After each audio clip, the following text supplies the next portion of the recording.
क्या है मामला होता है? देखिए, दिनांक 28 अप्रैल 2025 को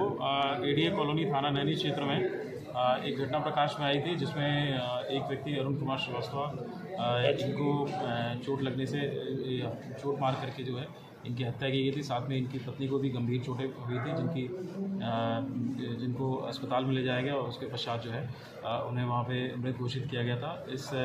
पूरी घटना का अनावरण करते हुए आज थाना नैनी पुलिस द्वारा जो अभियुक्त है उसको गिरफ्तार किया गया है और उसके साथ उसके पास से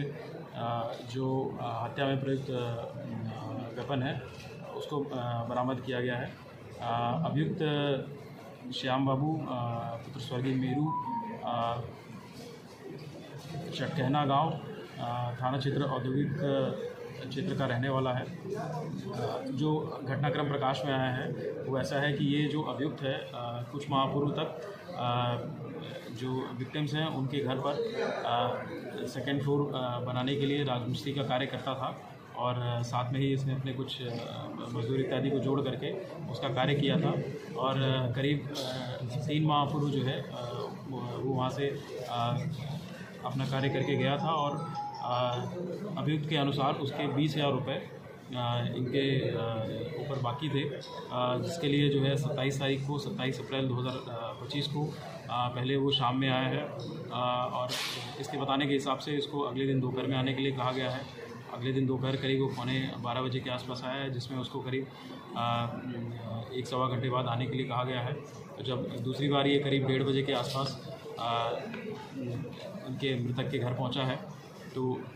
अभियुक्त के बताने के हिसाब से जब इसने पैसे मांगे हैं तो इसको पैसे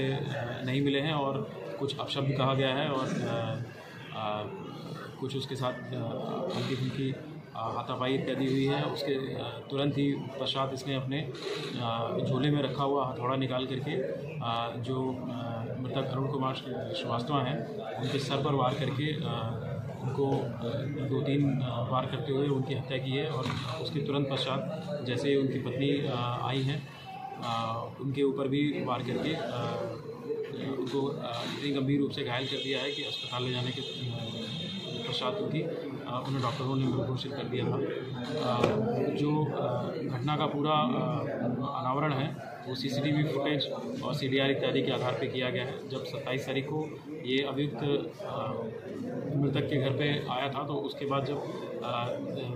बीच में कुछ ऐसी सीसीटीवी फुटेज मिली है जिसमें कि इसके मुँह पे कोई गमछा वगैरह नहीं है, जिससे कि इसका चेहरा स्पष्ट हुआ है। साथ ही जब इसकी सीडीआर की एनालिसिस की गई है तो उसमें ये पाया गया है कि 28 अप्रैल 2025 को पूरे घटनाक्रम के समय करीब जितनी भी इसकी कॉल्स इत्यादि हैं उससे ये स्पष्ट होता है कि वही जहाँ घटना क्षेत्र है वो वहीं पे है। इसके साथ साथ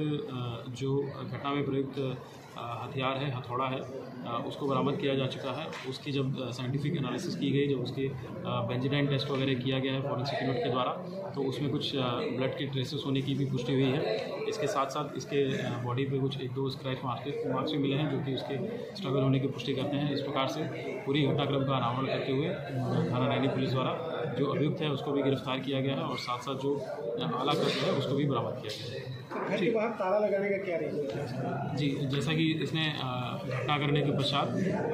जो मृतक है उसके शरीर पे चादर डाल दिया था और क्योंकि ये पूर्व से घर के सभी चीज़ों से परिचित था, क्योंकि वहाँ पे पहले काम करके जा चुका था, तो इसने वहीं से ताला निकाला है और नीचे जा करके जो मेन गेट है उसको ताला लगा करके बंद करके वो वहाँ से चला गया है ताकि जल्दी में किसी को इस घटना की जानकारी ना मिल सके और इसको जो है भागने का मौका मिल जाए।